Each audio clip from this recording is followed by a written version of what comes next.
আরে ভাইয়া, তুমি শৈলীকে আপনি করে বলছো কেন? ও তো তোমার ডিপার্টমেন্টেরই স্টুডেন্ট। কাল বলেছিলাম না, এত তাড়াতাড়ি ভুলে গেলে? শৈলী আর মেহরান দুইজনই সবার সামনে একদম অপ্রস্তুত হয়ে গেল। শৈলীর তো মন চাচ্ছে মাহিরাকে তুলে মাটিতে পটকাতে।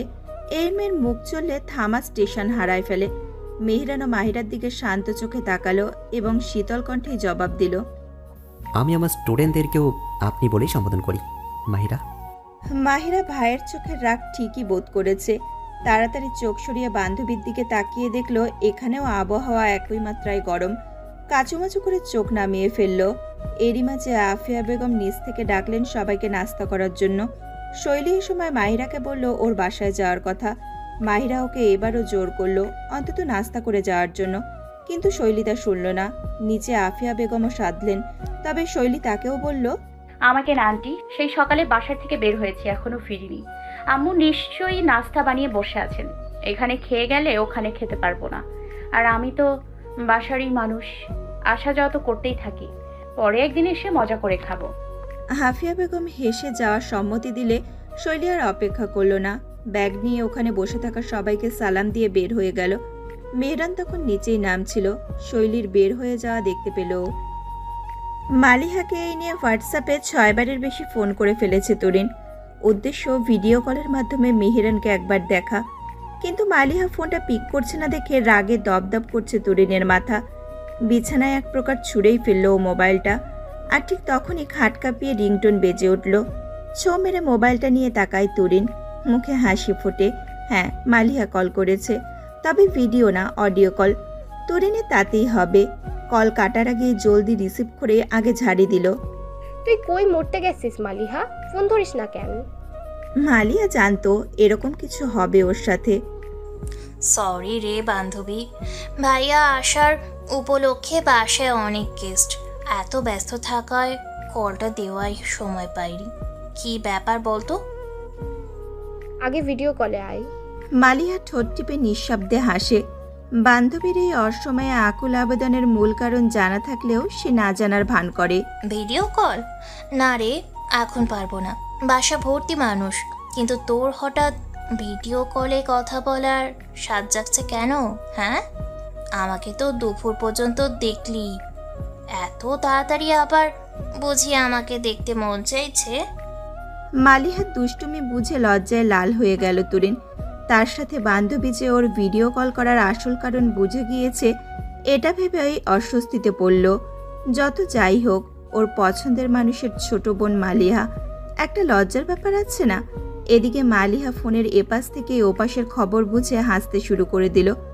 বান্ধবীকে আর একটু লজ্জা দিতেই ফিসফিস করে বলল, যাকে দেখার জন্য তোর মন এমন উতাল হয়ে আছে, সে কিন্তু আমার সামনেই বসা, কিন্তু আশেপাশে তার অনেক মানুষ। এখন বল, সবার সামনে দিব ভিডিও কল? অমনি লাফিয়ে উঠল তরিন। এই না, খবরদার না, এই কাজ ভুলেও করিস না দোস্ত, আমি মরেই যাব। মালিহার মুখের হাসি চওড়া হলো। কতবার আজ বললাম তোকে আমার সাথে বাসায় আয়, ভাইয়াকে সরাসরি দেখে নিয়ে মনকে শান্তি দে, কিন্তু না, তিনি আসবেন না। এমন ভাব যেন বিয়ে ঠিক হয়ে বসে আছে, আর তিনি হবু বউ, বিয়ের আগে হবু শ্বশুর বাড়ি পথে হাঁটবেন না। শেষের 2 লাইন তুরিনকে ব্যঙ্গ করেই বলল মালিহা। তবে তুরিন স্মিত হাসি হেসে ফেলল লজ্জায়। কথায় কথাই হোক না কেন, অন্তত মেহেরানের সাথে ওর বিয়ের কথা বলেছে তো মালিহা, ও তো শুনেছে, এই ঢের। এই কথাগুলোর পর তুরিনের আর কোনো কথা বলতে ইচ্ছে হলো না। ও বিয়ের কল্পনা নিয়ে আজকের বাকি সময়টুকু কাটাতে চায়, তাই মালিহাকে বাই বলে ফোন রেখে দিল। ঐশ্বর্য কিছুক্ষণ পর পর এদিক সেদিক উকি মারছে। এক জায়গায় বসে থাকলেও নয়নের চঞ্চলতা স্পষ্ট। মেহরান খালা ফুফুদের সাথে গল্প করছে, আবার মাঝে মধ্যে ফোনেও কথা বলছে বলে এক স্থানে স্থির থাকতে পারছে না, এবং সেই কারণে সোফায় বসা ষোড়শীর অক্ষি যুগল অস্থির। মাহিরা ঐশ্বর্যর পাশ দিয়ে যাচ্ছিল যখন ওর নজরে মেয়েটার কাণ্ড ধরা পড়ে। আগে থেকে এই ব্যাপারে বিরক্ত মাহিরা, আর নিতে পারল না বিষয়টা। যে একদম ঐশ্বর্যের গা ঘেঁষে বসল। পাশে কেউ বসাতে ঐশ্বর্য লাফিয়ে উঠল। মাহিরা এ দেখে মুচকি হাসে। কোথায় হারিয়ে গেছিলি ঐশু? কোথাও না আপু। হুম। আচ্ছা, তোর পড়াশোনা কেমন চলছে? কলেজে ভালো লাগছে? আচ্ছা জানিস, একটা গুড নিউজ আছে। কি আপু? মম, বলতে পারি, তবে এটা সিক্রেট। তোকে আগে প্রমিস করতে হবে যে তুই কাউকে এই ব্যাপারে কিচ্ছু বলতে পারবি না। আম্মু খালামণিদের তো একদমই না। ঐশ্বর্যের মধ্যে উত্তেজনা দেখা দিল। আচ্ছা আচ্ছা, বলবো না আপু, এখন বলো কি সিক্রেট? মাহিরা নড়ে চড়ে বসে। জানিস, মেজো ভাইয়ার না একটা রিলেশন আছে। মাহিরার চোখে ঐশ্বর্যের উজ্জ্বল মুখশ্রী নিমেষে অস্তে যাওয়ার সাক্ষী হলো। মেয়েটার হাসি পুরাই উবে গেল। বাসা বাঁধল একরাশ অন্ধকার। কার আপু? মেয়েরা ভাইয়ের? তো আমার আর কয়টা মেজো ভাইয়া আছে? সত্যি ওনার রিলেশন আছে? আরে তো আমি মিথ্যে বলবো নাকি? আমি তো ইভেন ছবিও দেখেছি ভাইয়ার মোবাইলে। যা টুকটুকে সুন্দর মেয়েটা, জানিস, চুল তো না যেন ঘন কালো চাদরের আস্তরণ, হাঁটু ভেঙে নিচে পড়ে সেই চুল। আর হাসির কথা নাই বা বললাম, একদম ক্লোজ আপ হাসি, যাকে বলা যায় আর কি। আর আমার তো ভাবিকে সেই সুন্দর লাগছে। মাশাআল্লাহ, ভাইয়ার চয়েস আছে বলতে হবে। ঐশ্বর্যের চোখে তখন গভীর বর্ষা। পানির ঘোলাটে আস্তরে মনির 2 কোঠা ঠাওর করা ভার। মনের গহিনে চলছে তাণ্ডব। ভালোবাসার মানুষের অন্য কাউকে ভালোবাসার গল্পকে শোনার মতন কিছু, আর সেটা শুনে কি শান্ত থাকা যায়? না, থাকা যায় না। ঐশ্বর্য পালাতে চায় এখান থেকে এক্ষুনি। মাহিরা আর চোখে দেখেও পুরো বিষয়টা না দেখার ভান করল। ঐশ্বর্য আরেক পাশ ফিরে নিজের অশ্রু লুকিয়ে উঠে দাঁড়ায়। মাহিরা এবার তাকায়। আরে কই যাস? আম্মুর কাছে যাই আপু, বাসায় যাব। এখন কেন যাবি? আর একটু থাক, আরো কথা আছে তো, শুনবি না? না আপু, আর শুনতে ইচ্ছা করছে না। আর এমনিতেও এখন বাসায় যেতে হবে, কাল কলেজ আছে। ও তাহলে যা। আচ্ছা শোন, আবার বলছি, এই সিক্রেট কিন্তু কাউকে বলা যাবে না এখন, গট ইট? ঐশ্বর্য ভ্রান্ত মনে মাথা হালকা দোলায়। তারপর চলে যায় ডাইনিং হলে বসা নিজের মায়ের কাছে। মাহিরা চুপচাপ মেয়েটাকে দেখে আর হাসে। এইবার যদি মেয়েটার একটু সুবুদ্ধি হয়। বড় ফুফুর আর ছোট খালার পরিবার একসাথে কিছুক্ষণ পর বের হলেন। খালার আরও কিছুক্ষণ থাকার ইচ্ছে থাকলেও মেয়ের জোড়াজুড়িতে থাকতে পারলেন না। মনে মনে ভীষণ অবাকও হলেন। যেই মেয়ে মিহিরান আসার কথা শুনে গতকাল থেকে পাগল করে দিয়েছে এখানে আসার জন্য, সেই কিনা এখন বাসায় যাওয়ার জন্য এভাবে তাল ধরল। এই টিনেজারদের নিয়ে এই এক সমস্যা। কখন কি ইচ্ছে করে এদের, এটা নিজেরাই বোধহয় বুঝতে পারে না। ওনাদের বিদায় দিয়ে মিহিরানও নিজের ফ্ল্যাটে চলে গেল। তবে যাওয়ার আগে মাহিরা আর মেহরাবকে বলে গেল যে আগামীকাল ওরা যেন মিহিরানের জন্য ওয়েট করে। একসাথেই যাবে মিহিরানের গাড়িতে, কারণ মিহিরানের পিকনিকের জন্য কিছু কাজে ভার্সিটি যেতে হবে। মিহিরান চলে যাওয়ার পর আফিয়া বেগম মাহিরাকে ডেকে এক ট্রে খাবার ওর হাতে দিয়ে বললেন শৈলীদের বাসায় দিয়ে আসতে। মেয়েটা তখন খালি মুখে চলে গেল। এটা আমার একদমই ভালো লাগে নাই, কিন্তু ভাবির কথা বলাতে আমি আর মানা করলাম না। যা তো মাহি, একটু খাবারগুলো দিয়ে আয় তো। মাহিরা খুশি মনে খাবারের ট্রে নিয়ে বের হলো। বান্ধবীর সাথে আড্ডা মারার কোনো সুযোগই সে হাতছাড়া করতে চায় না। শৈলীদের বাসার ডোরবেল বাজতেই দরজা খুলল নিপুণ। পেছনে ডাইনিং হলে বসে শৈলী আর রেহানা। মাহিরাকে দেখে তিনজনই অনেক খুশি হয়ে গেল। শৈলী এগিয়ে এসে মাহিরার হাত থেকে ট্রেটা নিয়ে নিল। মাহিরা রেহানাকে সালাম জানালো। রেহানাও তো উত্তর দিয়ে কাছে এলেন। কিরে মা, ভাইয়া এসেছে বলে আমাদের ভুলেই গিয়েছিস? 2 দিন হলো বাসায় দেখি না কেন তোকে? মাহিরা খিলখিলিয়ে হাসলো। আর আন্টি, এমন কিছু না, আসলে ভাইয়ার সাথে বাসায় সবাই তার সাথে দেখা করতে আসছে তো, তাই একটু ব্যস্ত ছিলাম এই যা। আন্টি, মা একটু খাবার পাঠিয়েছিলেন আপনাদের জন্য। রেহানা ব্যস্ত হয়ে পড়লেন। হায় আল্লাহ, এই কষ্ট আবার কেন করতে গেলেন ভাবি? দেখেছো কাণ্ড? রেহানার কথায় মাহিরা, শৈলী আর নিপুণ একসাথে হেসে দিল। রেহানা শৈলীকে বললেন মাহিরাকে নিয়ে ওর নিজের রুমে চলে যেতে। তিনি নিপুণকে সাথে নিয়ে খাবারগুলো গোছাতে ব্যস্ত হয়ে পড়লেন। 2 বান্ধবী রুমে এসে জম্পেশ আড্ডার আসর বসালো। গল্প করতে করতে একসময় আজ বিকেলের কথা উঠল। তখন শৈলী মনে করার মতন করে বলল, এই মাহি, তুই বিকেলে তোর ওই কাজিন কি যেন নাম, ও হ্যাঁ ঐশ্বর্য না, হ্যাঁ, ওর ওপর বিরক্ত হলি কেন?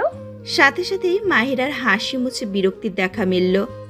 আর বলিস না দোস্ত, এই মেয়েকে নিয়ে বেশ ভেজালে আছি। কিসের ভেজাল? মাহিরা 2 পা তুলে আসন গেড়ে বসে। ঐশ্বর্য মনে মনে মেজো ভাইয়ার প্রেমে হাবুডুবু খাচ্ছে। Can you imagine? আরে মেয়েটার বয়সই বা কত? মাত্র ইন্টার ফার্স্ট ইয়ারে উঠলো, আর সেখানে ভাইয়ার পিএইচডি শেষ হয়ে এসেছে প্রায়। বয়সে পাক্কা 12 বছরের গ্যাপ। এটা কি মানা যায়? আর বয়সের পার্থক্যটাও বড় কথা না, সমস্যাটা হলো ম্যাচুরিটির। ঐশ্বর্যের মতো ন্যাকা মেয়ে আমি আজ অব্দি দেখিনি। নাম একটা পেয়েছে এমন যে নিজেকেই মিস ওয়ার্ল্ড মনে করে। আসছে আমার ঐশ্বর্য রায়। মাহিরার কথার ধরনে শৈলীর ভীষণ হাসি পায়। মেয়েটা অনেক মজা করে কথা বলতে পারে। এই যে এখনই মাহিরা কিন্তু খুব সিরিয়াস ভঙ্গিতে ওর কাজিনের ওপর রেগে কথাগুলো বলছে, কিন্তু তা শুনে শৈলীর শুধু হাসি পাচ্ছে। মাহিরা কটমট করে তাকায়। আমি রেগে ফায়ার হয়ে গেছি আর তুই হাসছিস?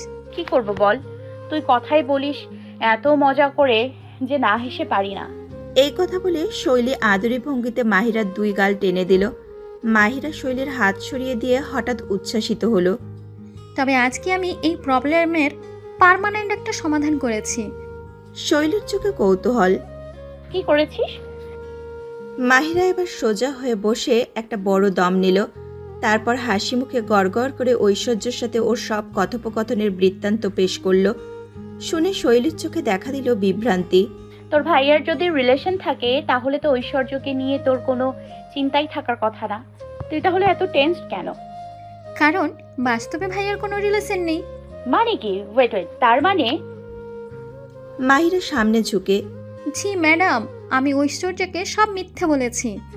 ভাইয়া কারোর সাথে কোনো সম্পর্ক নেই, অন্তত আমার জানা মতে নেই। কারণ ভাইয়া যেই নিরস আর গম্ভীর, তার এইসবে জড়ানোর চান্স মাইনাসের পর্যায়ে। কোনো মেয়ে ওনার সাথে প্রেম করার আগেই ভাগবে। বলেই মাহিরা চোখ উল্টায়। বান্ধবীর বিরক্তি মাখা মুখ দেখে শৈলী মুচকি হাসে, তবে কথা বলার সময় একটু কঠোর স্বর টেনে আনে আওয়াজে। তাহলে তুই যা করেছিস এটা ঠিক করিসনি দোস্ত। অন্তত আমার মনে হয়নি মেয়েটাকে এভাবে মিথ্যা বলে বিভ্রান্ত করাটা ঠিক হয়েছে। মাহিরা বিরক্তিতে ভ্রুজোড়া কুচকায়। কেন? কি ভুল করেছি আমি? তুই জানিস এই ব্যাপারটা নিয়ে কত বেশি চিন্তিত ছিলাম। শৈলী তার উত্তেজিত বান্ধবীকে স্থির করার চেষ্টায় বলে, আরে বোন আমার, তুই এত চিন্তা করছিস কেন? ঐশ্বর্যর বয়সই বা কত? এই বয়সে এই সব আবেগ থাকবেই। বড় হতে হতে সেটা হয়তো এক সময় এমনিতেই চলে যেত। আর ও পছন্দ করলেই তো আর তোর ভাইয়ার সাথে বিয়ে হয়ে যাচ্ছে না, তাই না? মাহিরা তাও সন্তুষ্ট হলো না। আমি ঐশ্বর্যকে নিয়ে চিন্তা করি না, করি ওর মা, মানে আমার প্রাণের খালামণিকে নিয়ে। ওনার যে মেহরান ভাইয়ার সাথে তার মেয়ে বিয়ে দেওয়ার খুব শখ, তা আমি জানি। একবার তার আর খালুর এই বিষয়ে আলোচনা আমি শুনে ফেলেছিলাম, এবং আমি শিওর আম্মুকে খালামণি এটা জানালে আম্মু লাফিয়ে লাফিয়ে এই বিয়েতে রাজি হয়ে যাবেন। কলিজার বোন কি না? এখন আমার চিন্তার কারণ বুঝেছিস? শৈলী 2 ঠোঁট একে অপরের সাথে চেপে মাথা উপর নিচ ঝাঁকালো। এটা আসলে সমস্যার কথা, তবুও বান্ধবীকে তো সামলাতে হবে। তাই ওর মন ভালো করতে ব্যতিব্যস্ত হয়ে বলল, তাহলে এক কাজ কর মাহি, তুই নিজের পছন্দের একটা মেয়ে আর ভাইয়ের জন্য নিয়ে যা। তাহলে এক কাজ কর মাহি, তুই নিজের পছন্দের একটা মেয়ে তোর ভাইয়ের জন্য নিয়ে আয়। ওই যে তুই যেই বিবরণ দিয়েছিস না ঐশ্বর্যকে, সেই রকমই একটা মেয়ে নিয়ে আয় ভাবি হিসেবে। তোর খালামণি আন্টিকে জানানোর আগেই তুই সেই মেয়ের সাথে তোর ভাইয়ের সেটিং করিয়ে দে। ব্যাস, লাটা চুকে গেল। ও, এটা বলেই শৈলী নিজের মোবাইলটা খুঁজতে ঘুরে গেলে মাহিরা বলল, আমি তো ভাইয়ার জন্য একদম পারফেক্ট বউ অলরেডি খুঁজে পেয়েছি। তার বিবরণ তো দিয়েছিলাম ঐশ্বর্যকে। শৈলী নিজের মোবাইল পাচ্ছে না, ওর মনোযোগ ফোন খোঁজায়। তাই নাকি? কে সে? তুই? মোবাইল খোঁজাতে মন থাকায় শৈলী প্রথমে শুনতেই পারেনি মাহিরার কথা। সামনের দিকে পড়ে থাকা চুলের গোছা কানে গুজে এপাশ ওপাশ খুঁজতে খুঁজতে জিজ্ঞেস করলো, কি বললি? কাকে পেয়েছিস? না। মাহিরা কিছুটা এগিয়ে আসে। তুই? তোকে শৈল? তোকেই আমার মেজো ভাবি করতে চাই আমি। তড়িৎ পেকে চোখ ফেরায় শৈলী। দৃষ্টিতে অসীম বিস্ময় দেখা দেয় প্রথমে। মাহিরার দিকে থম মেরে কিছুক্ষণ তাকিয়েই তারপর ঘর কাঁপিয়ে হেসে ওঠে। মাহিরা হকচকায়, এইরূপ প্রতিক্রিয়া ও আশা করেনি। শৈলী, তুই ঠিক আছিস? এভাবে পাগলের মতো হাসছিস কেন? শৈলী তখন নিজেকে থামাতে পারেনি। হাসতে হাসতে হেলে পেছনের দিকে পড়ে যেতে যেতে কোনোভাবে মুখ দিয়ে বের করলো, নাইস জোক দোস্ত, ভীষণ মজা পেলাম। মাহিরা চেহারা সোজা করে। আমি কোনো জোক করছি না, আই এম সিরিয়াস শৈলী। শৈলী তখনও হাসে, এ যেন আজ থামবার নয়। সাদে কি তোকে মেহরাব গাধি ডাকে মাহি? তুই আসলেই গাধি রে ডিস্টার। তোর মাথার হার্টিক্সের কোনো স্টেশন নেই, যা খুশি তাই চিন্তা করে, তা সে যতই উদ্ভট হোক না কেন। শৈলীর অট্টহাসিতে মোটেও যোগ দিল না মাহিরা, বরং মুখটা সেই একইভাবে সিরিয়াস করেই ডাকলো। পলক না ফেলে এক নাগারে চেয়ে থাকলো ও শৈলীর দিকে। এদিকে এতক্ষণ পেট ফেটে হাসলেও মাহিরার গম্ভীরতা আঁচ করে শৈলী একটু থামলো। চোখে ফিরে এলো আবার সেই বিস্ময়। তুই কি এই ব্যাপারে সিরিয়াস হয়ে কথা বলছিলি মাহি? অবশ্যই। তো তোর কি মনে হয় আমি ফান করছিলাম? নাদেনের মতন ওপর নিচ মাথা নাড়ায় শৈলী। সে আসলেই মনে করেছিল মাহিরা মজা করছে। মাহিরা নিরুদ্বেগ হয়ে বলল, আমি আমার মেজো ভাইয়াকে সবচেয়ে বেশি ভালোবাসি, তাকে নিয়ে ফান আমি জীবনেও করব না। তোকে আমার ভাইয়ের জন্য পারফেক্ট মনে হয়েছে তাই আমি বললাম, আর এখানে আমি কোনো প্রবলেমও দেখতে পাচ্ছি না। শৈলী তখনও হতবম্বের মতো চেয়ে আছে। তুই কোনোই প্রবলেমই দেখতে পাচ্ছিস না? মাহিরা নির্বিকার। একদমই না। কেন, তুই কি প্রবলেম পাচ্ছিস নাকি কোনো? এই, তোর কাছে আমার ভাইয়াকে কি পারফেক্ট মনে হয় না নাকি? আমার মেহরান ভাইয়া লাখে না কোটিতে একটা, বুঝলি? ওনার মতন হাজব্যান্ড পেলে তুই হবি পৃথিবীর সবচাইতে ভাগ্যবতী মেয়ে। তখন দেখবি অন্য মেয়েরা কিরকম জেলাস হয়, আর তোর মনে তখন উড়বে প্রজাপতি, বাড়বে তোর ঠাট। মাহিরার উচ্ছ্বাসিত ভবিষ্যৎ পরিকল্পনা শুনে শৈলীর লজ্জা বাদ দিয়ে আবার পেট ফেটে হাসি আসলো। বান্ধবী থাম থাম, অত দূরে যাসনি। মাহিরা এতক্ষণ আসলেই শৈলীকে মেহরানের পাশে চিন্তা করছিল। শৈলীর অট্টহাসিতে বাস্তবে এসে সে বেশ বিরক্ত। কি হয়েছে, সমস্যা কি তোর বলতো শৈলী? এভাবে ভ্যাবলার মতো খালি হেসে যাচ্ছিস কেন? তোর মাথার তার কি ছিঁড়ে গেছে? শৈলী একটু থেমে বলে, ছিঁড়েনি, তবে এই সব কথা শুনলে অতি শীঘ্রই ছিঁড়বে, বুঝলি? যেটা সম্পূর্ণই অবাস্তব, তা বাস্তবে শুনলে তো তার কেন মাথায় ছিঁড়ে যাওয়ার কথা। মাহিরা হঠাৎ থমকায়, শৈলীর কথা একদম পাত্তা না দিয়ে গোল গোল চোখে তাকায়। এই থাম থাম, সত্যি করে একটা কথা বলতো, তুই আবার অন্য কাউকে মন টন দিয়ে বসিস নি তো? আছে নাকি কেউ তোর জীবনে? শৈলী বিরক্তিতে দ্রুত মাথা নাড়ায়। উফ, তুই কোথাকার চিন্তা কোথায় নিয়ে গেলি? আরে আমার এরকম কিছুই নেই, তবে তোর কথাগুলো শুনে আমার আসলেই খুব কাল্পনিক লাগছে রে। এই ডিসকাশনেরই কোনো মানে হয় না, চল অন্য কিছু নিয়ে গল্প করি। কিন্তু মাহিরা নাছোড়বান্দা, সে সরাসরি চায় শৈলীর দিকে। কেন? কি কেন? কেন এই ব্যাপারটা কাল্পনিক? কেন ভাইয়ার আর তোর মাঝে সম্পর্ক হতে পারবে না? কারণ তিনি আমার ডিপার্টমেন্টাল লেকচারার। তো লেকচাররা কি বিয়ে করে না? আরে ধুর, তুই কথা শেষ তো করতে দিবি। তিনি আমার ডিপার্টমেন্টাল লেকচারার, আমার গুরু হন তিনি। তো কোথায় লেখা আছে গুরু শিষ্যে বিয়ে বন্ধন সম্ভব না? দেখাতে পারবি কোনো দলিলে? শৈলী এবার থমকায়, লজ্জায় উত্তর দিতে পারে না মাহিরার প্রশ্নের, কারণ কোনো উত্তর নেই। আসলে এই বিষয়ে কোথাও দলিল নেই বলেই শৈলী জানে। কত টিচার স্টুডেন্টের বিয়ে হয়েছে, দু একটা তো নিজের কানেই শুনেছে। তাই এই ধরনের হৃদয়ের বন্ধন আসলেই অসম্ভব কিছু না, এটা সঠিক। তার উপরেও মাহিরার বলা কথাগুলো কেমন যেন ঠেকছিল শৈলীর কাছে। অদ্ভুত লাগছিল সব কিছু, পুরো প্রপোজালটাই। কিন্তু বান্ধবীকে এই বিষয়ে বাজিমাত দিতেও সক্ষম হবে না দেখে বিষয় পাল্টানোর চেষ্টা করলো। ব্যস্ত ভঙ্গিতে বলল, আচ্ছা এসব কথা বাদ দে তো, আগে বল কালকের প্রিপারেশন কেমন? আমারও কাল একটা অ্যাসাইনমেন্ট জমা দিতে হবে, অনেক কাজই বাকি, সেটার কমপ্লিট করতে না জানি রাত কয়টা বাজে। মাহিরা মুচকি হাসে। শৈলীর পলকে আঁকা স্পষ্ট লজ্জা অবলোকন করে, বোঝে মেয়েটা এখন ওর থেকে লুকানোর চেষ্টা করছে।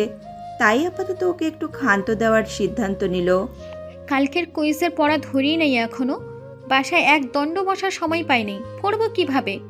এখন ধরবো গিয়ে, তাহলে উঠি রে। শৈলী যেন মনে মনে হাঁপ ছেড়ে বাঁচে। আচ্ছা।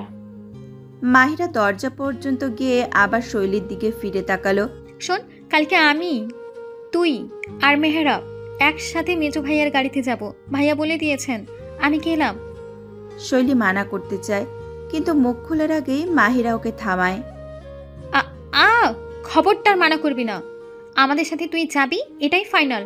আর শৈলী, আমার প্রপোজালটা ভেবে দেখিস। কিন্তু মাহি। শৈলীর ডাক রুমেই ছড়িয়ে রয়ে গেল। মাহিরা তো কখনই পগার পার। মাহিব রুমে এসে দেখতে পেল তার 23 বছরের উপনীত রমণীর ক্লান্ত মুখ। সবে সালোয়ার কামিজ ছেড়ে ম্যাক্সি পরে খাটে বসেছে ঝুমা। সারাদিনের ধকলটা ওর চোখে মুখে স্পষ্ট। কোমরে এক হাত রেখে পিঠটা একটু টেনে নিল, সাথে সাথেই মুখের অবয়বে এলো হালকা বিকৃতি। এই দেখে ধরাস করে উঠল মাহিবের বুক। চলন্ত পায়ে স্ত্রীর কাছে পৌঁছে গেল দ্রুত।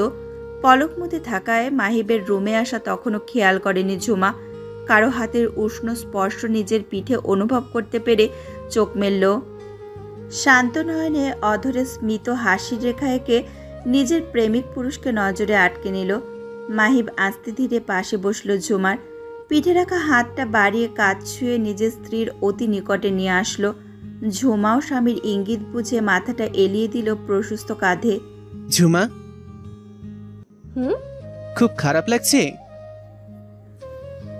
ঝুমার হাসি আরো চওড়া হলো। এখন একদমই না। মাহিম নিজের আরাক হাত ঝুমার উঁচু পেটে ছুঁয়ে ওর চুলের ভাঁজে নিজের ওষ্ঠে স্পর্শ এঁকে দিল। মিথ্যা বলছো কেন বউ? তোমার ক্লান্তি তোমার সারা অঙ্গে স্পষ্ট। এত দৌড়াদৌড়ি কেন করতে যাও তুমি? আম্মু কত নিষেধ করে, তাও শোনো না। বাসায় কি কাজ করার মানুষের অভাব? রুমটা নিচে শিফট করতে বললাম, তাও করলে না। বড্ড জেদ দেখাচ্ছ ইদানিং। মাহিবের কপট রাগ আর আহ্লাদি বকায় ঝুমার খুব হাসি পেল। মানুষটা ওকে চোখে হারায়। ঝুমাকে স্ত্রী না, বরং ছোট বাচ্চার মতো আগলে রাখে। মাথাটা কাত করে ঠোঁট উল্টে ঝুমা বলল, আমি কোথায় বেশি কাজ করলাম? আম্মু কিছু ধরতে দেয় আমায়? বরং আমার তো খুব বোরিং লাগে এখন। তুমিও সময় দাও না, একদম খারাপ লাগে একা একা।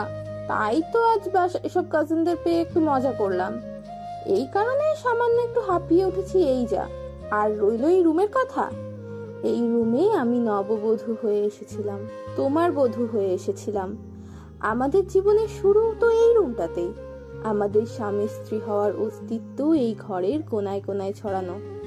এই জায়গা ছাড়া আমি কোথাও শান্তি পাই না। আর তুমি বলছো এই রুমে শিফট করব? কখনোই না। আমি একদম ভালো থাকবো না অন্য কোথাও। মাহিব মুচকি হেসে আরো শক্ত করে জড়িয়ে ধরল ঝুমাকে নিজের মাঝে। বউটা তার ভীষণ আহ্লাদী। বয়সের ব্যবধান দুজনের মাঝে প্রায় 10-এর কোঠায়, তাই হয়তো এই আহ্লাদের মেলা। মাহিব আস্তে ধীরে পেছনের বালিশ ঠিক করে ঝুমাকে শুয়ে দিল। নিজে পাশে কাত হয়ে এক হাতে ভর দিয়ে একটু উঁচু হয়ে শুলো। অন্য হাত দিয়ে ঝুমার চুলের মাঝে বিলি কেটে দিতে দিতে বলল, তুমি এখন ঘুমাও, আমি আছি পাশে। ব্যাস, এইটুকুই যথেষ্ট ছিল ঝুমার মনে প্রশান্তি বয়ে যাওয়ার জন্য। আর চোখ খুলে রাখতে পারল না। পাড়ি জমালো ঘুমের দেশে। গভীর রাত্রি। ঘড়ির ছোট হাতটার 2টার ঘর পার করেছে বহু আগে। আশপাশের পরিবেশ একদম নির্জন, ঘুমন্ত, চুপচাপ। ঘুম নেই তো শুধু একজোড়া চোখে। সেই অক্ষে যুগল আবার নিজ কাজে ব্যস্ত কাউকে গভীরভাবে পর্যবেক্ষণ করায়। তুরিন নিজের মোবাইলে একটার পর একটা মেহরানের ছবি দেখেই যাচ্ছে। এই সব ছবি তার অনেক সাধনার। সংগ্রহ করতে যান বের হয়ে গিয়েছে যে। তাও তো ভাগ্য ভালো যে মেহরান নিজের ফেসবুক প্রোফাইল প্রাইভেট রাখেনি। ফ্রেন্ড না হওয়া সত্ত্বেও তাই তুরিন যখন খুশি তখন প্রোফাইলে ঘুরে আসতে পেরেছে। তুলে নিয়েছে মেহরানের গুটি কয়েক পাবলিক করা ছবি। এটা স্টকিং করা হচ্ছে, যেটা দণ্ডনীয় অপরাধ জেনেও তুরিন নিজেকে থামাতে পারেনি। ভালোবাসা যে মানুষকে পুরাই অন্ধ করে দেয়, কথাটা সত্যতা নিজের জীবন দিয়েই বুঝতে পারে তুরিন। মেহরানকে তুরিন প্রথম দেখেছিল আজ থেকে 4 বছর আগে। মালিহার সাথে তখনও ফার্স্ট ইয়ারের ছাত্রী। দুই বান্ধবীর সাক্ষ্যতা সবসময় ছিল আকর্ষণীয়। ভার্সিটির বাইরেও একে অপরের বাসায় ওদের আসা যাওয়া ছিল নিয়মিত। এইরকমই একদিন মালিহাদের বাসায় তুরিনের দেখা মেলে এক অতি সুদর্শন পুরুষের। প্রথম ঝলকেই যে এভাবে ক্রাশের বারে হৃদয় ভাঙচুর হয়ে যাবে তুরিন তা কোশমিনকালেও ভাবেনি।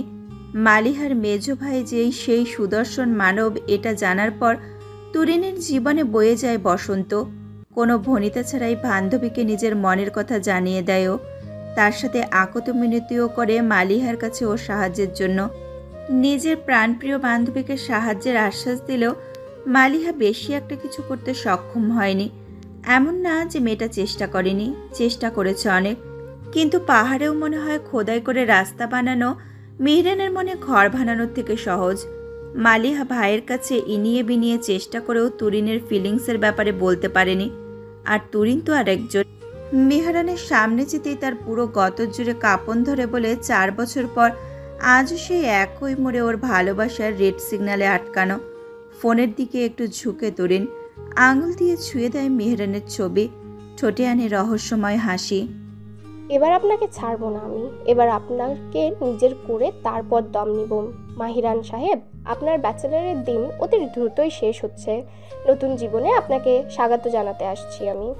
রৌদ্রোজ্জ্বল সকাল, গতরাতেও বৃষ্টি হয়েছে, তবে তার প্রমাণ হিসেবে কিছু জায়গায় জমে থাকা পানির আস্তর ছাড়া আর কিছুই নেই। শৈলী রাতের বৃষ্টি দেখে একটা জর্জেটের 3 পিস বের করেছিল, যেটা ভিজলেও গায়ের সাথে সেটা লেগে গিয়ে ওর জন্য অপ্রস্তুত কোনো পরিবেশ বয়ে আনবে না। তবে এখন ঝলমলে রোদ দেখে নিজের মত বদল করলো। আলমারি থেকে বের করলো টিয়া আর হলুদ মিশ্রণে একটি লং কোয়ার্ড সেট। সেটা পরে আয়নায় নিজেকে ঘুরে ঘুরে বেশ কয়েকবার দেখলো শৈলী। টপসটা হাঁটু বরাবর আর প্লাজো প্যান্টটা জুতোর পাশ ছুঁয়েছে। খারাপ তো লাগছে না মনে হয়। নিজেকেই দেখে মন্তব্য করে বসলো শৈলী।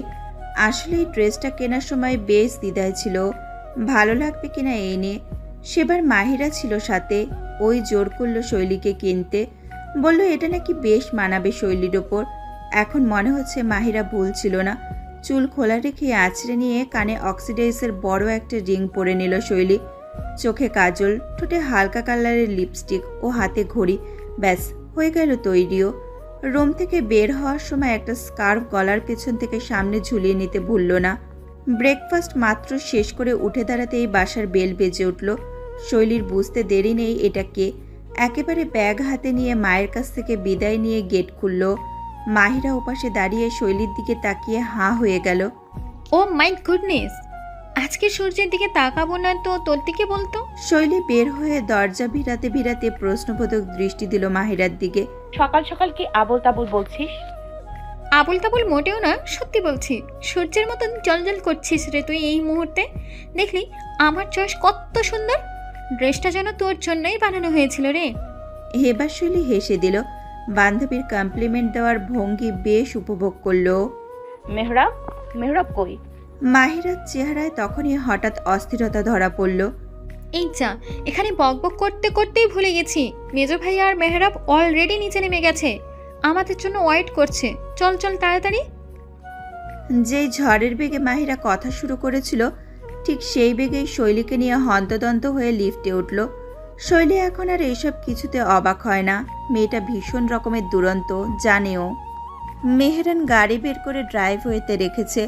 ড্রাইভিং সিটে বসে মাইলেজ চেক করছিল। গাড়ির ব্যাপারে অনেক বেশি সচেতন সে, তাই প্রতিবার ড্রাইভের পূর্বে কিছুক্ষণ সময় নিয়ে সব কিছু চেক করে নেয়। এখনও তাই করছিল যখন পেছন থেকে হাসাহাসির আওয়াজ এসে ওর কানে বাজল। মুখটা তুলে পাশের লুকিং গ্লাস দিয়ে পেছনে তাকাতেই চোখ আটকে গেল ওর। মুহূর্তেই কুচকানো কপালটা সোজা হয়ে আসে, বিরক্তি ছুটি নেয় মুখ থেকে। মেহরানের চোখ আটকে যায় কোনো এক নির্দিষ্ট স্থানে। মাহিরা আর মেহরাবের মাঝে দাঁড়ানো তৃতীয় ব্যক্তিটির দিকে নজর বাঁধা পড়েছে মেহরানের। টিয়া হলুদের মিশ্রণে পরা টুপিসে দাঁড়ানো অপরূপ সুন্দরী সেই নারী। হ্যাঁ, সুন্দরীদের কাতারে এই মেয়ে নির্দ্বিধায় দাঁড়িয়ে পড়ে, এতে মেহরানের কোনো সন্দেহ নেই। নয়তো কোনো মেয়ের দিকে এইভাবে বারংবার ওর চোখ আটকাতো না। এই যে এখনের কথাই ধরা যাক না। মেহরান চেয়েও নিজের দৃষ্টি সেই প্রাণবন্ত হাসি ছড়িয়ে পড়া মুখ থেকে সরাতে পারছে না। গভীরভাবে অবলোকন করছে সেই কালো দীঘল কেশগুলো, যা মেয়েটার মাথার দুলুনিতে বারবার সামনে চলে আসছে, আর হাতের পেছন দিয়ে সেগুলো সরিয়ে দিচ্ছে তাদের মালিক। এই নিয়ে আজ তৃতীয়বার এই রমণীকে নিজের দৃষ্টি সীমানায় মেহরান উপস্থিত পেল। আশ্চর্য ব্যাপার এই যে 3 বারই 3 রূপে মেয়েটার সাক্ষাৎ হয়েছে ওর সাথে। প্রথমে বৃষ্টির ঝিরি বাতাসের মাঝে সিক্ত সতেজ রূপে, দ্বিতীয়বার বাসায় একদমই ঘরোয়া রূপে, আর আজ এই মুহূর্তে রোদ ঝলমলে সকালটা যেন হঠাৎ করে আরো উজ্জ্বল মনে হলো মিহিরানের কাছে। জানালা দিয়ে আকাশ পানে চেয়ে বিরক্তি নিয়ে বোঝার চেষ্টা করলো, রোদের প্রখরতা কি হুট করেই বেড়ে গেল নাকি? ইতিমধ্যে 3 জন যুবক যুবতী গাড়ির কাছে চলে আসলো। মাহিরা আর শৈলী পেছনে বসলো। মেহরাব বসলো মিহিরানের পাশে। শৈলীর এতক্ষণের হাস্যোজ্জ্বল চেহারাখানা হঠাৎই অপ্রতিভ হয়ে গেল। আর চোখে একবার মেহরানকে দেখে সাথে সাথেই চোখ নামিয়ে ফেলল, তবে খেয়াল করল না যে তার এই চোরা চাহনি সামনে নিরুৎসাহী অভিব্যক্তির মানুষটার কাছে ধরা পড়ে গিয়েছে। আসলে শৈলী ভেতরে ভেতরে বেশ অস্বস্তি বোধ করছে। এই মানুষটার সাথে প্রথম দেখা হওয়া থেকেই সব উদ্ভট কাণ্ড ঘটছে। স্বাভাবিক পরিস্থিতি যেন বিদায় নেয় এরা একে অপরের সামনে আসলে। তার মধ্যে গতকাল মাহিরা শৈলীর আর ওনার বিয়ের কথাটা যেন এই সংশয়ের আগুনে আরও ঘি ঢেলে দিচ্ছে। নিজের ভার্সিটির নিজের ডিপার্টমেন্টের লেকচারার হওয়ার বিষয়টা তো আছেই। এইসব চিন্তা থাকার কারণে শৈলী বুঝতে পারছে না মিহিরানকে সে কিভাবে সম্বোধন করবে।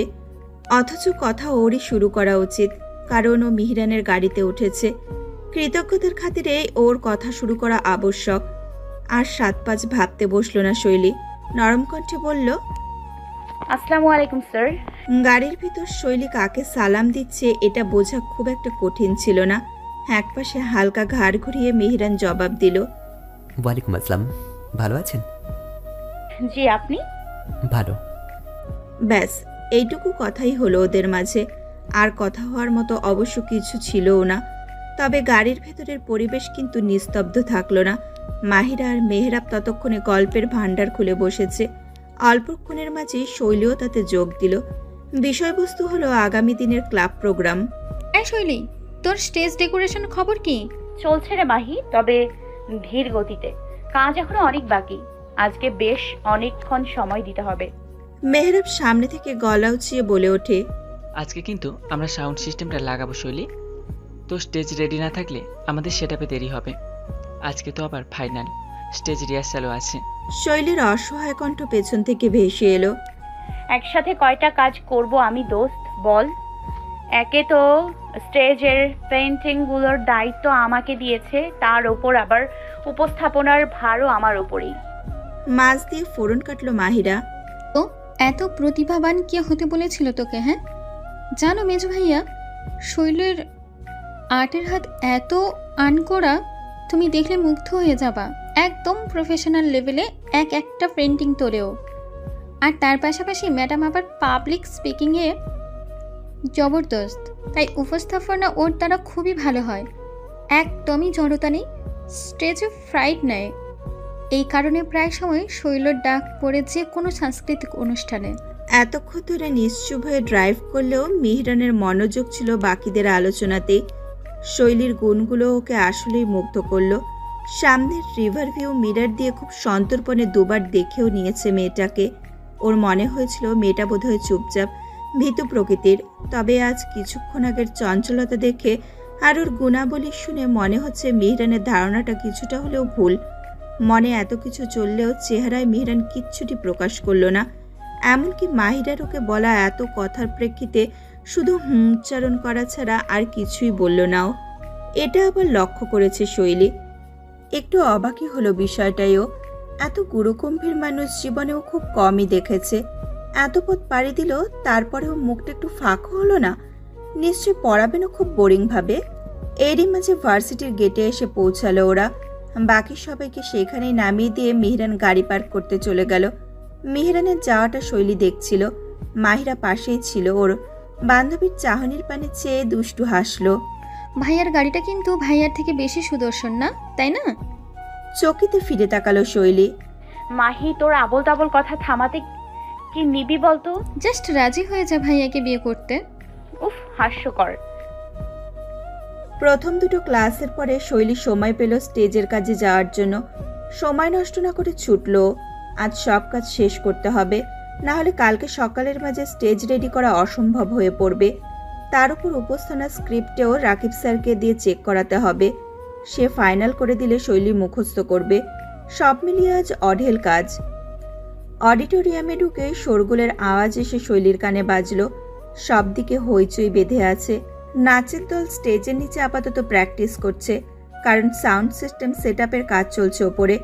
মেহরাবকেও ওখানে দেখা গেল। প্রোগ্রাম অর্গানাইজ কমিটির সদস্যদের পাওয়া গেল রাকিব স্যারের সাথে। বেশ ব্যস্ত তারা আলোচনায়।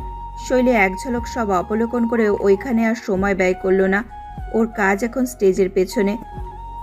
ফোম শিটগুলো সব ওইখানেই রাখা। গতকাল স্টেজের দুপাশের জন্য দুটো বড় বড় কারুকাজ করা শেষ করেছে। আজ ব্যাকগ্রাউন্ডের ডিজাইনটা ধরবে।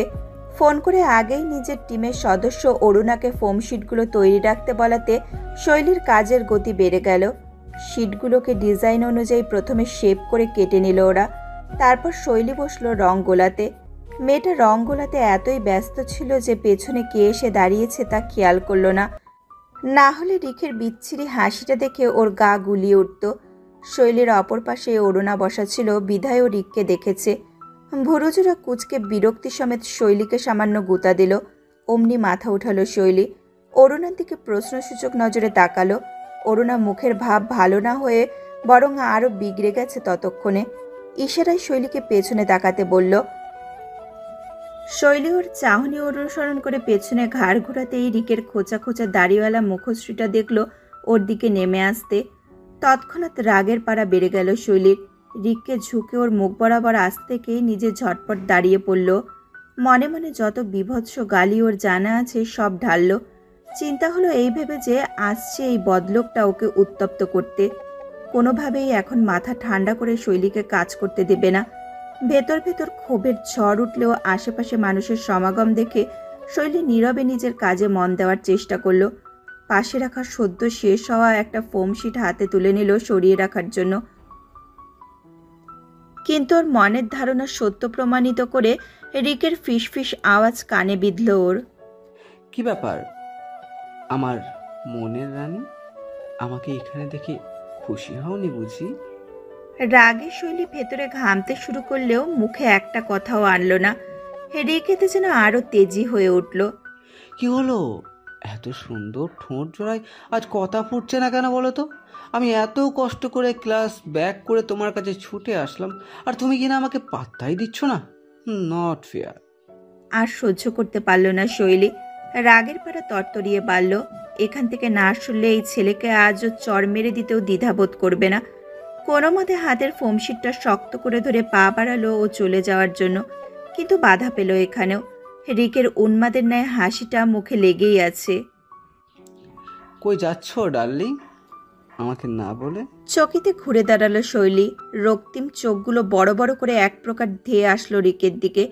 আঙুল উঁচিয়ে হিসিয়ে উঠল। I am warning you, stay in your limits. আমাকে আর কখনো এইসব উল্টাপাল্টা থার্ড ক্লাস নামে ডাকবেন না, নয়তো তুমি কি ডার্লিং? কি করবা? আমার নামে কমপ্লেন করবা? কার কাছে? ডিন স্যার নাকি ভিসি স্যার? বলো বলো বলো। চাইলে ট্রাস্টি বোর্ডের কাছেও যেতে পারো, আই ডোন্ট মাইন্ড। রিকের অহমিকা ভর্তি গা জ্বালিয়ে দেওয়া কথাগুলো শৈলীর কানে জ্বলন্ত লাভার মতন গড়াচ্ছিল। কোনো মতে শরীরে কাপড়ি থামাতে সক্ষম হলো। চোখটা একবার খিচে বন্ধ করে আবার খুলে রিককে একটা মোক্ষম জবাব দিতে যাচ্ছিল। তখনই ওর চোখ পড়ল রাকিব স্যারের আগমন।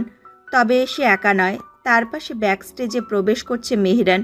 রাকিব স্যার মেহরানের সাথে কিছু নিয়ে আলাপ করছিল বলে শৈলী আর রিককে দেখেনি। তবে মেহরানের সাথে শৈলীর ঠিকই চোখাচোখি হলো। শৈলী পরপর দৃষ্টি ফিরিয়ে একটা গভীর শ্বাস নিয়ে নিজেকে ঠান্ডা করতে চেষ্টা করলো। স্যারদের সামনে এসব নিকৃষ্ট পরিস্থিতি উপস্থাপনা করতে চায় না সে। রিকের থেকে এক পা পিছিয়ে গেল। ততক্ষণে রিকও স্যারদের দেখেছে। এখন আর বেশি কিছু বলা যাবে না, এটাও নিজেও বুঝেছে। ওদিকে কথার মাঝে মশগুল রাকিব স্যার কিছু না টের পেলেও মেহরান ঠিকই বুঝতে পারল এখানে কিছু একটা হয়েছে। শৈলীর চেহারার বিরক্তি আর গাম্ভীর্য স্পষ্ট অবলোকন করেছে। রিকের মুখের ভাবটাও যেন কিছুটা অস্বাভাবিক ছিল। রাকিব মেহরানকে নিয়ে শৈলীর সামনে এসেই দাঁড়ালো। পাশে রিককে দেখে একটু অবাক হয়ে বলল, কি ব্যাপার রিক, তুমি এখানে? ক্লাস নেই এখন? রিক উদ্ভ্রান্তের মতো একটা হাসি জোগালো ঠোঁটে। আছে স্যার, এক্ষুনি যাচ্ছি। আসি স্যার। যাওয়ার আগে শৈলীর দিকে বাঁকা চোখে একবার তাকালো রিক, যেটা মেহেরানের নজরে মোটেও এড়ালো না। সাথে সাথেই ভ্রুজোড়া কুঁচকে এলো ওর। রাকিবও ছেলেটার যাওয়ার পানে তাকিয়ে তাচ্ছিলের হাসি দিয়ে মেহেরানকে ফিসফিসিয়ে বলল, বুঝছেন মেহরান ভাই, নবাবজাদা যদি কখনো না দেখে থাকেন তাহলে দেখে নেন। মেহেরান বিরক্তি নিয়েই বলল, কে ছেলেটা? আমাদের ট্রাস্টি বোর্ডের সদস্য শাহজাহান স্যারের ছেলে রিক। বড়লোক বাপের বিগড়ে যাওয়া পোলা বলতে যা বোঝেন ওর সবটাই। 8টা সেমিস্টার যে কিভাবে পাশ করে পার করেছে তা তো শুধু আমরা জানি, আপনার কোর্সেও আছেও, দেখলেই বুঝবেন কি জিনিস একটা। মেহরানের প্রথমেই ছেলেটাকে শৈলীর পাশে দেখে পছন্দ হয়নি। ও স্পষ্ট বুঝেছিল যে শৈলী অস্বস্তি বোধ করছিল। এখন তো রাকিবের কথাগুলো শোনার পরও নিশ্চিত যে শৈলীর সাথে ছেলেটা ভালো কিছু বলছিল না। রাকিব ইতিমধ্যে শৈলীর সাথে কথা শুরু করে দিয়েছে। তা শৈলী, কাজের অগ্রগতি কত দূর? শৈলী এতক্ষণে পুরোই স্বাভাবিক হয়ে গিয়েছে। এই তো স্যার, বেশি কাজ বাকি নেই। স্টেজের সেন্টার ব্যাকগ্রাউন্ডে যে ডিজাইনটা থাকবে সেটা রং হয়ে গেলেই সব শেষ। আজ আমাদের টিমের সবাই মিলে শেষ করলে সন্ধ্যার মধ্যে শুকিয়ে যাবে এবং এখন আমরা সেট আপ করতে পারবো। রাকিব প্রসন্ন হাসল, মেহরানের দিকে মুখ ফিরিয়ে বলল, শৈলীর কথাই আপনাকে বলেছিলাম তখন মেহরান ভাই, ও কাজে বেশ পাংচুয়াল আর দায়িত্বশীল। ওকে যে কোনো কাজ দিলে নিশ্চিন্তে থাকা যায়, একদম ঠিক সময়ে শেষ করে আপনাকে জমা দিবে। শৈলীর মুখাবয়ব আবারও রক্তিম হলো, তবে এবার রাগে না, বরং লজ্জায়। নিজেরা তো প্রশংসা শুনে অভ্যস্ত না ও সচরাচর, তার উপর রাকিব স্যার ওর প্রশংসা করছে কার কাছে? স্বয়ং মেহরান স্যারের কাছে। মেহরানের কপালের ভাঁজগুলো ততক্ষণে সোজা হয়ে গিয়েছে। ঠোঁটে একদমই আলতো হাসি পড়ে ও শৈলীর দিকে চাইল। শৈলী তখন রাকিবকে ধন্যবাদ জানাচ্ছে, আর চোখে একবার মেহরানকে দেখতে গিয়ে আবার সেই তীক্ষ্ণ দৃষ্টির মাঝে ধরা পড়ে গেল। তবে নিজেকে সংযত করে ফেলল তাড়াতাড়ি। পাশে লোকজন অনেক। রাকিব নিজের কথা চালিয়ে গেলেন, আচ্ছা শৈলী, উপস্থাপনার স্ক্রিপ্ট রেডি তো? জি স্যার, ওটা গতকালই লেখা শেষ করেছি। আপনি একবার দেখে দিলে আমি ফাইনাল ড্রাফট করে ফেলতাম। ও গুড। আচ্ছা আমি তো এখনই আবার আর একটা মিটিংয়ে যাচ্ছি, তুমি বড় মেহরান স্যারকে দিয়ে চেক করিয়ে নাও। এই বলে রাকিব মেহরানের দিকে ঘুরল। মেহরান ভাই, আপনি যদি কিছু মনে না করেন তাহলে একটু স্ক্রিপ্টটা দেখে দিতেন, আমি আবার। পুরো কথা শেষ করতে দিল না মেহরান। আপনার কাছে স্ক্রিপ্টটা এখনো আছে? রাকিব যেন হাঁপ ছেড়ে বাঁচল।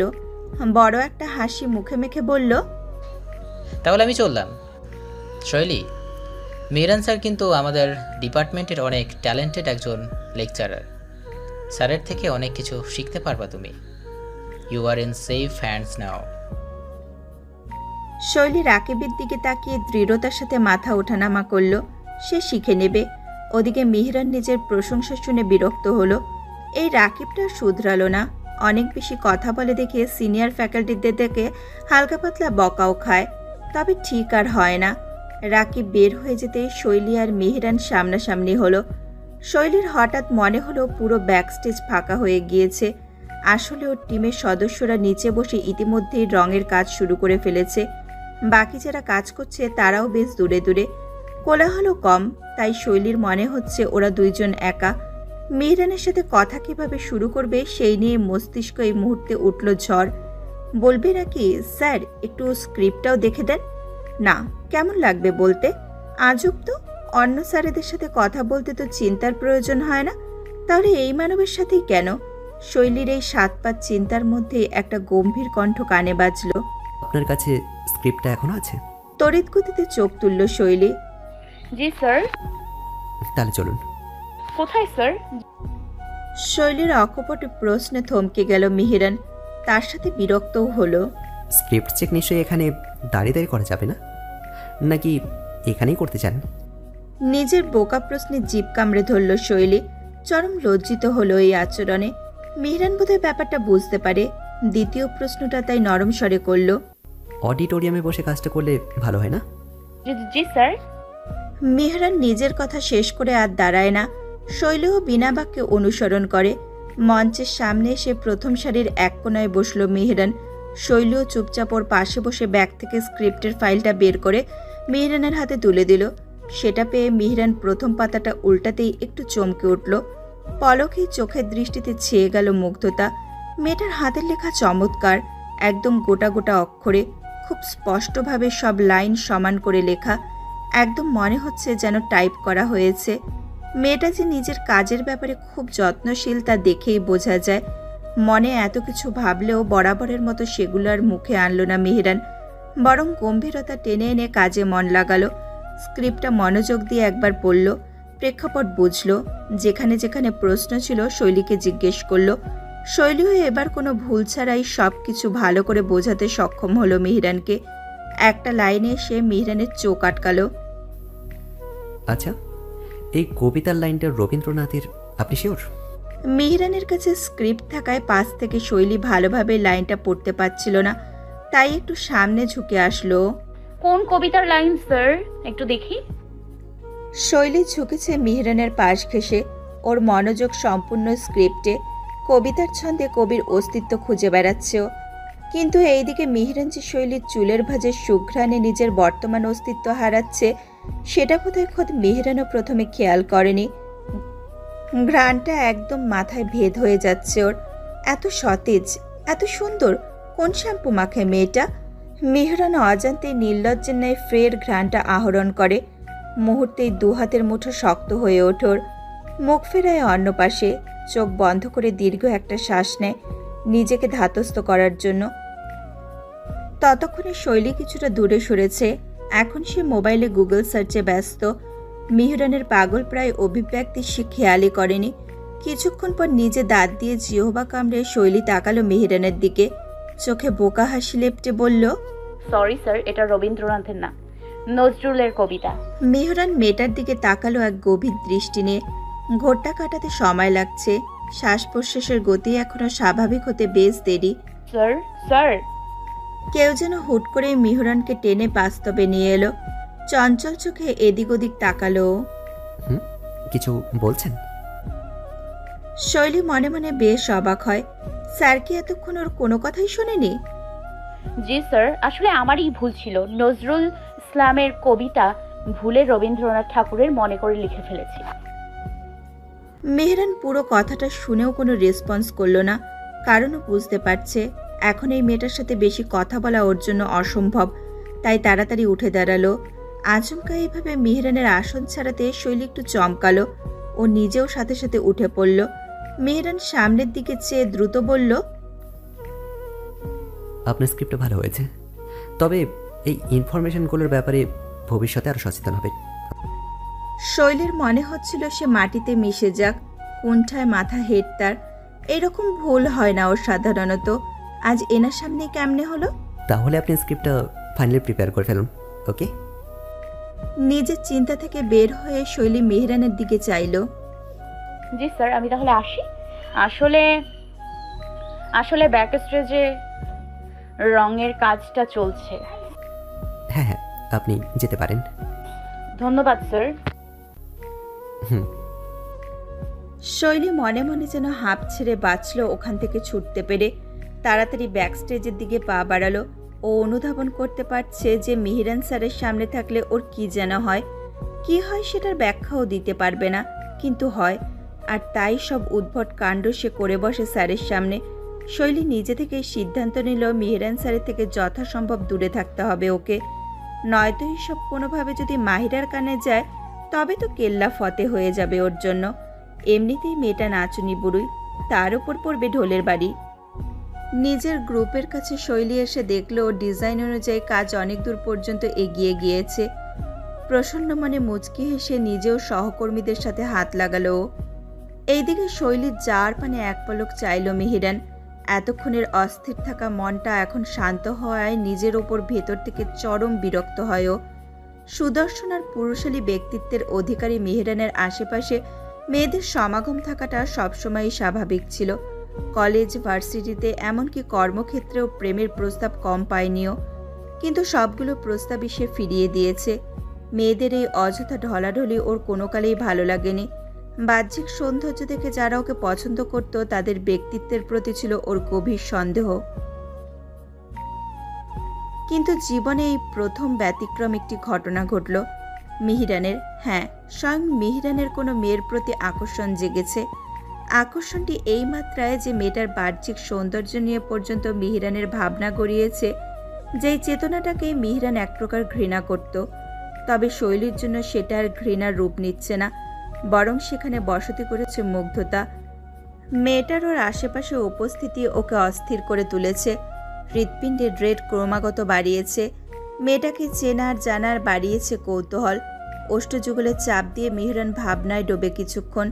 তবে এখন সব এলোমেলো লাগায় সেই ভাবনাগুলোতে দাঁড়িয়ে দেয়। বাসায় যেয়ে ঠান্ডা মাথায় এ নিয়ে চিন্তা করবে সিদ্ধান্ত নিয়ে অনুষ্ঠানের অন্য কাজগুলোর দিকে মনোনিবেশ করে। প্রায় আধ ঘন্টা পর সব কাজ পর্যবেক্ষণ করে মিহিরান অডিটোরিয়াম থেকে বের হয়ে যাচ্ছিল, যখন দরজার পাশে কিছু ছেলেদের কথোপকথন ওর মনোযোগ টানে। মেয়েটার দিমাগ দিন দিন বাড়ছে রিক, তুই কেন কোনো স্টেপ নিচ্ছিস না? হ্যাঁ রিক, জুহেবের সাথে আমিও একমত। জুনিয়র একটা মেয়ে আমাদের পাট দেখে চলে, তোর মুখের ওপর কথা বলে, সাহস কত বাড়ছে বুঝছস? শৈলীর মধ্যে তুইও যে কি পাস বুঝি না। ওর মেজাজ সহ্য করিস কেমনে? এরকমভাবে চললে তো আমাদের জুনিয়ররা আর পাত্তাই দেবে না। প্র্যাকটিস একবারে পাংচার। শৈলীর নামটা আসতেই মূলত মিহিরানের মনোযোগ ওদের দিকে ঠেকেছে। হুট করেই পদযুগল থমকে গেল, চকিতে ঘুরে দাঁড়ালো। অডিটোরিয়ামের দ্বার প্রান্তটা অন্ধকার, তাই এইখানে কাউকেই ভালোভাবে দেখা যাচ্ছিল না। মিহিরান ছেলেগুলোর নাম শুনে চিনতে পারলেও রিক এবং ওর বন্ধুরা বুঝল না যে ওদের ছাড়াও আর কেউ একজন আছে ওদের আড্ডায় অনামন্ত্রিতভাবে উপস্থিত। রিক ততক্ষণে চিবিয়ে কথা বলছে। দোস্ত, তোরা এই রিককে এখনো চিনতে পারিসনি। রিক কারো দিমাগ সহ্য করে না, তা সে মিস ইউনিভার্সই হোক না কেন। সেখানে ওই শৈলী কোন ছাড়? আমি তোকে বলেছিলাম না জোহেব, একটু অপেক্ষা কর। ওই মেয়ে বেশি আকাশে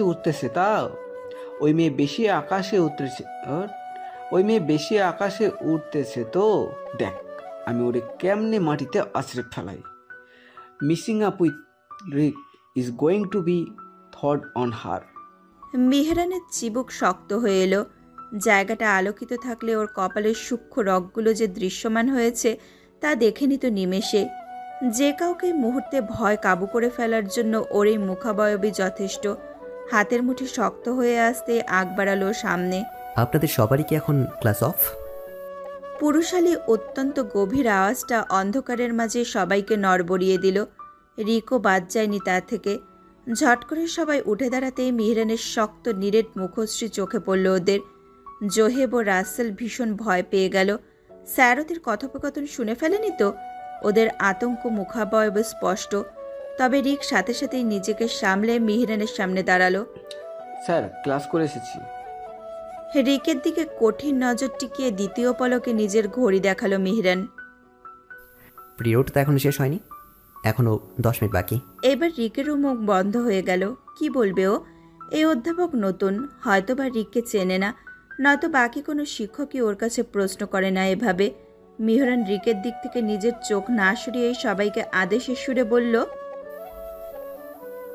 আপনাদের কারো এখানে থাকার কোনো প্রয়োজন আমি দেখতে পাচ্ছি না। আমার জানা মতে প্রোগ্রামের কোনো কাজেও আপনারা ইনভলভ না। ভার্সিটিতে নিশ্চয়ই ক্লাস বাঙ্ক করে আড্ডা দিতে আসা হয় না, রাইট? এখনও কিছু সময় বাকি আছে, এখন নিজেদের ক্লাসে যান ফার্স্ট। অতিরিক্ত শীতল সুরের এই আদেশে এক প্রকার হুমকির মতো কানে গিয়ে ঠেকল ওদের। সাথে সাথেই ছোট জটলাটা ভাঙতে শুরু করে দিল। জোহেব আর রাসেল তো পারলে আরও আগেই দৌড়ে পালাতো। এখন সুযোগ পেয়ে কোনো পাশে না তাকিয়ে সোজা হাঁটা দিল দরজার দিকে। সিনিয়র ভাইদের মুখে আগেই শুনেছে মিহিরানের রকচটা স্বভাবের কথা। এখন তো স্বচক্ষে দেখতে পেয়ে ওদের ষষ্ঠ ইন্দ্রিয়ে জানান দিয়েছে যে মিহিরান স্যার বাকিদের মতন না। তার সাথে কোনো প্রকার ঝামেলায় না জড়ানোই অতি শ্রেয়। যত এনার থেকে দূরে থাকবে ততই বেশি দিন এই ভার্সিটিতে আয়ু বাঁচবে ওদের। সবাই যাওয়ার পরে রিক হাঁটা ধরেছিল, ভিতর ভিতর ফুঁসছিল। জোহেবদের মতো নিজেও মিহিরান ও তার বলিষ্ঠ ব্যক্তিত্বের গল্প শুনেছে মিহিরানের ছাত্র জীবনের গল্প। যখন সে ইউনিভার্সিটিতে পড়াকালীন সময় স্টুডেন্ট সোসাইটির প্রেসিডেন্ট ছিল, কি দাপট ও সম্মানের সাথে সে এখানে রাজত্ব করেছে তা এখনও এখানকার স্টাফদের কাছে স্মরণীয়। সেই থেকেই এই স্যারটাকে ওর একেবারেই অসহ্য লাগে। মস্তিষ্কের কোনো এক নিউরনে হিংসেরা আলোড়ন সৃষ্টি করে বসে আছে, তাই হয়তো এই ক্ষোভ। দাপট তো ওরও আছে, কিন্তু জুনিয়র থেকে সম্মান পায় না কেন সেটাই বোঝে না। এই বেটা এমন কি করতো যা রিক করে না? তবে নিজেকেই নিজে বুঝ দিল এই মানুষটাকে বেশি দিন বাড়তে দেওয়া ঠিক হবে না। বনে একটা বাঘ থাকা উচিত, দুটো থাকলে গ্যাঞ্জাম লাগে। আর এই বনের বাঘ হলো একমাত্র রিক। মেহরান হয়তো আগে ছিল, কিন্তু এখন সে শুধুই একজন টিচার, ব্যাস। মাত্র তো সে এলো, আরও কিছুদিন যাক, উনি নিজেই বুঝে যাবেন এই রাকিব শাহজাহান ওরফে রিককে। আর নিজে না বুঝলে রিক তো আছেই বুঝিয়ে দেওয়ার জন্য, তাই না? মনের ভাষা মস্তিষ্কে গড়াতেই রিকের চেহারায় চেয়ে গেল অমায়িক এক ঘৃণ্য হাসি, যা মেহরানের চোখে এড়ানো সম্ভব হলো না। স্টপ। মনের ভাষা মস্তিষ্কে গড়াতেই রিকের চেহারায় চেয়ে গেল অমায়িক এক ঘৃণ্য হাসি, যা মেহরানের চোখ এড়ানো সম্ভব হলো না। সবেই ঘুরে দাঁড়িয়েছিল রিক, তবে মেহরানের পুরো কণ্ঠস্বর ওকে আবার থেমে যেতে বাধ্য করল। ভ্রজুরা কুচকে পেছনে ঘুরতেই দেখল মেহরান ওর খুব কাছে চলে এসেছে। ওনার চেহারার কাঠিন্যতা ও শীতলতা রিককে ভয় না দিলেও বেশ চমকে দিতে সক্ষম হলো। নিজের তীক্ষ্ণ দৃষ্টি রিকের ওপরে টিকিয়ে হিম চিবানো স্বরে মেহরান নিজের মুখ খুলল। এটা ভার্সিটি, কোনো মাস্তানি করার বা মেয়েদের উত্তক্ত করার জায়গা না। আর আপনি নিজেও এখানকার একজন স্টুডেন্ট, কোনো মস্তান না। আশা করি আমার কথা আপনার বুঝতে কোনো সমস্যা হচ্ছে না। আর যদি এখনও বুঝতে না পারেন, তবে আপনার পন্থায় বোঝানোর উপায়ও আমি জানি। আমার সেটা অ্যাপ্লাই করতে কোনো সমস্যা নেই, কিন্তু নিশ্চয়ই সেই পদে আপনি যেতে চাইবেন না, তাই না? প্রবল শান্তস্বর, তবে তার ছুরির মতো ধারালো ঠেকল রিকের কানে। চকিতে ভ্রুজোড়া সোজা হয়ে গেল, শুষ্ক ঠোঁট জিহ্বা দিয়ে ভিজিয়ে নিতে হলো। মুহূর্তেই মস্তিষ্কে আঘাত করলো, এ তো খোলা হুমকি দেওয়া হলো ওকে। মস্তানি না করার হুমকি, মস্তানি ভাব নিয়ে। রিকের চমৎকৃত মুখশ্রী দেখে এতক্ষণ ফুলে থাকা মেহরানের কপালের রগগুলো নিভে এলো। মনে হয় এই অভিব্যক্তি পর্যবেক্ষণ করে শান্তি লাগলো। এবার নিজে ঘুরে বের হয়ে যাওয়ার সময় আবার ঘড়ি দেখল। ক্লাস আর মাত্র 5 মিনিট বাকি আছে, তবে এখন গেলে অন্তত অ্যাটেন্ডেন্সটা ধরতে পারবেন। আর থামল না মেহরান, বড় বড় পা ফেলে রিককে বাকরুদ্ধ রেখে বের হয়ে গেল। এতক্ষণ যেন ঘড়ির মাঝে ছিল রিক বলে মুখে কোনো কথা আসেনি। মেহরান যাতে সেই মোহের সুতাও মনে হয় নিজের সাথেই টেনে নিয়ে গেল। এই কারণেই যেন এখন মুখ খুলল রিকের। তার সাথে ঘাড়ে হুড়মুড়িয়ে চেপে বসল আকাশ সমরাগ। মেহরানের যাওয়ায় এখন খালি পথটার দিকে তাকিয়ে হিসিয়ে বলল রিক, রিককে মস্তানি শেখানো হচ্ছে? আর সব কিছুই হুটহাট ছিল বলে কোনো কিছু বলতে পারিনি।